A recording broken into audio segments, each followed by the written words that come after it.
Hello friends, welcome back to my channel finance knowledge with Varun. So आज हम बात करेंगे आईडीएफसी फर्स्ट बैंक के रिगार्डिंग।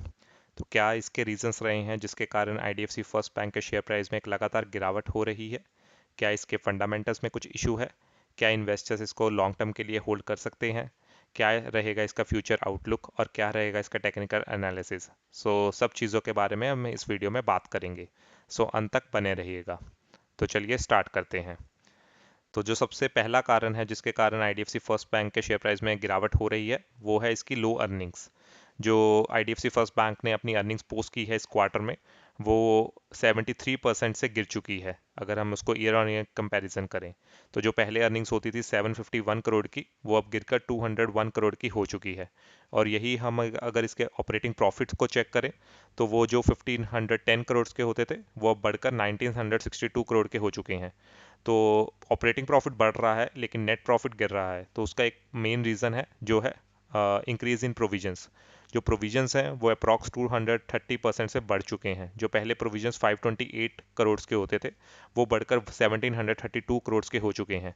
तो इसके दो मेजर कारण रहे हैं जिसके कारण प्रोविजन में एक बढ़ोतरी हुई है। तो उन कारणों को भी डिस्कस कर लेते हैं।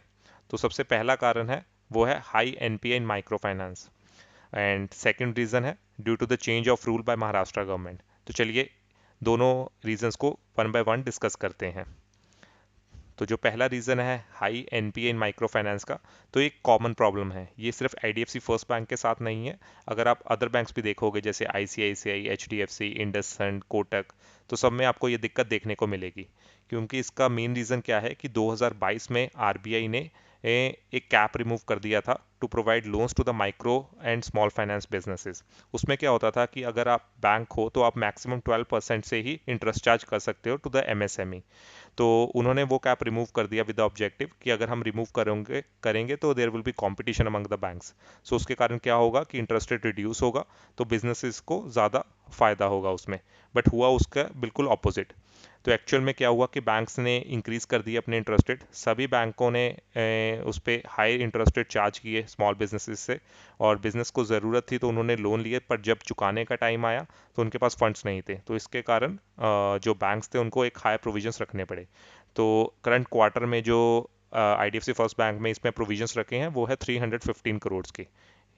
और जो सेकंड रीज़न है हायर प्रोविजंस का, वो है due to the change of policy in Maharashtra. तो अभी ईयर की स्टार्टिंग में महाराष्ट्र के इलेक्शंस हो के चुके हैं। तो उसमें महाराष्ट्र गवर्नमेंट ने क्या किया था, उन्होंने जो भी टोल चार्जेस थे फॉर द स्मॉल व्हीकल्स, तो जो व्हीकल्स एंटर करते थे इन मुंबई, 5 टोल थे, तो उन्होंने उसको फ्री कर दिया था स्मॉल टोल्स के लिए। एक्चुअल में होता क्या है कि जो भी ये कंपनीज होती हैं जो रिस्पॉन्सिबल होती हैं ये टोल कलेक्शन के लिए, तो इनको इन टोल्स के अकॉर्डिंग ही लोन मिल जाता है बैंक से। तो अगर उधर से उनको पैसे नहीं आएंगे क्योंकि गवर्नमेंट साइड से वो फ्री हो चुका है, तो इंस्टेंटली आईडीएफसी फर्स्ट बैंक ने क्या किया, जो भी उनका लोन अमाउंट था उसका प्रोविजन बना दिया। तो उनका प्रोविजन था 253 करोड़ का जो उन्होंने ऐड ऑन किया इसमें।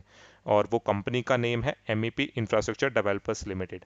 ऑल्दो आईडीएफसी फर्स्ट बैंक ने इस कंपनी का नेम नहीं बताया है, बट अगर आप नेट पे सर्च करोगे तो मोर और लेस यही कंपनी का नेम निकल के आएगा।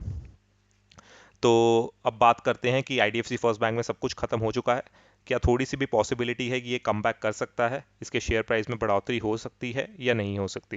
तो चलिए इसके कुछ पॉजिटिव्स को भी डिस्कस करते हैं जो इसकी परफॉर्मेंस में देखने को मिले हैं। तो पहला पॉजिटिव है इसके कस्टमर डिपॉजिट में। तो अगर आप इसके डिपॉजिट्स को देखें तो उसमें 32.4% की इंक्रीज हुई है। यही आप बाकी बैंक्स के डिपॉजिट को देखें तो वो स्ट्रगल कर रहे हैं टू हैव देयर डिपॉजिट्स। तो बट इस बैंक को इस मेजर जो एक सेगमेंट रहता है इसमें कोई इश्यूज नहीं है। और यही हम इनके कासा के डिपॉजिट्स की बात करें तो उसमें भी एक अच्छी बढ़ोतरी हुई है। तो ईयर ऑन ईयर ग्रोथ रही है 37.5% की। जो डिपॉजिट्स पहले अप्रॉक्सीमेटली 80,000 करोड़ के होते थे वो बढ़कर 1,10,000 करोड़ के अप्रॉक्स हो चुके हैं। और यही हम इसके कासा रेशियो की बात करें तो वो जो पहले 46.4% होता था वो बढ़कर 48.9% हो चुका है, जो एक हेल्दी रेशियो है। और यही हम इसके कॉस्ट ऑफ फंड्स की बात करें तो उसमें एक डिक्रीज हुआ है जो कि एक मेजर पॉजिटिव है। यही आप बाकी बैंक्स का देखिए, IDF SBI का, ICICI का, HDFC का, तो उनके कॉस्ट ऑफ फंड्स में इंक्रीज हुआ है because of increase in repo rate.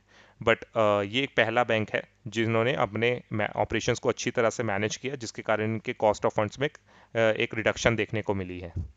तो पॉजिटिव्स हैं IDFC फर्स्ट बैंक में। जो टू रीजंस थे उनके डाउनफॉल के लिए, तो वो उन्होंने प्रोविजंस बना के एक बार सेटल कर दिए हैं। तो चांसेस हैं कि IDFC फर्स्ट बैंक एक कमबैक कर सकता है, क्योंकि उनके जो प्राइम पैरामीटर्स हैं वो अच्छे चल रहे हैं। तो चलिए इनके टेक्निकल एनालिसिस को भी एक बार देख लेते हैं कि टेक्निकल्स क्या कहते हैं। तो अगर आप देखें तो पहले इसने एक कप विथ हैंडल पैटर्न बनाया था, जिसके जो टारगेट्स ये अचीव कर चुका है। तो अराउंड अबाउट टारगेट्स थे उसके 100 के आसपास, तो इसने अराउंड अबाउट 98 96 का हाई बनाया था, तो उससे जो गिरना शुरू हुआ तो आज तक रिकवर नहीं हुआ है। बट अब ये एक मेजर सपोर्ट के पास है। अगर ये यहाँ से सपोर्ट तोड़ता है तो नेक्स्ट सपोर्ट जो इसको मिलेगी वो 52 के अराउंड मिलेगी। तो अगर आप एक लॉन्ग टर्म इन्वेस्टर हैं, आप इसको एक्यूमुलेट कर सकते हैं।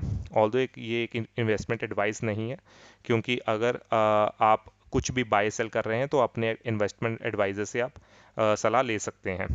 बट अगर आप ट्रेडिंग करना चाहते हैं तो ट्रेडिंग के लिए जो बेस्ट लेवल्स रहेंगे वो 72 से 73 तक रहेंगे, क्योंकि जब ये जोन ब्रेक होगा तो वो अपने 200 EMA से ऊपर आ जाएगा, तो वो बेस्ट रहेगा अगर आप एक क्विक गेंस चाहते हैं।